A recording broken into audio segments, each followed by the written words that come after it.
పూరి జగన్నాథ్ ఆలయంలో ఇలాంటి సంఘటన కొన్ని వందలేళ్లలో ఇప్పుడే మొదటిసారి జరిగింది. కొద్ది రోజుల ముందు సాయంత్రం ఆరతి ఇస్తున్న టైంలో అనుకోకుండా పూరి జగన్నాథ్ స్వామికి ఇస్తున్న ఆరతి కొండెక్కింది. ఇది చూసిన జనాలు ఒక్కసారిగా షాక్‌లో ఉన్నారు. ఇలా ఎందుకు జరిగిందని ఒక్కొక్కరు ఒక్కొక్క కారణం చెప్తున్నారు. కొంతమంది ఇలాంటి సంఘటన కొన్ని వందల ఏళ్ల నుండి ఎప్పుడూ జరగలేదు.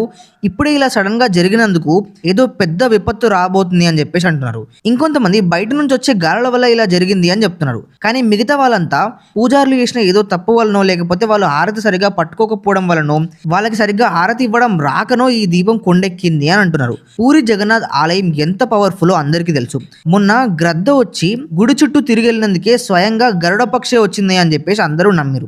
రీసెంట్ గా చనిపోతాడేమో అనుకున్న ఒక చిన్న బాబుని గుడి దగ్గర తీసుకురాగానే ఆ అబ్బాయి కళ్ళు తెరిచి బ్రతికిండు. ఇలాంటి సంఘటనలు కొన్ని వందల కొద్దీ ఈ గుడి దగ్గర జరిగినాయి. అలాంటి పూరి జగన్నాథ్ ఆలయం దగ్గర మొట్టమొదటిసారిగా ఇలా జరగడం అక్కడ ఉండే జనాలకి ఒక భయాన్ని పుట్టిస్తుంది.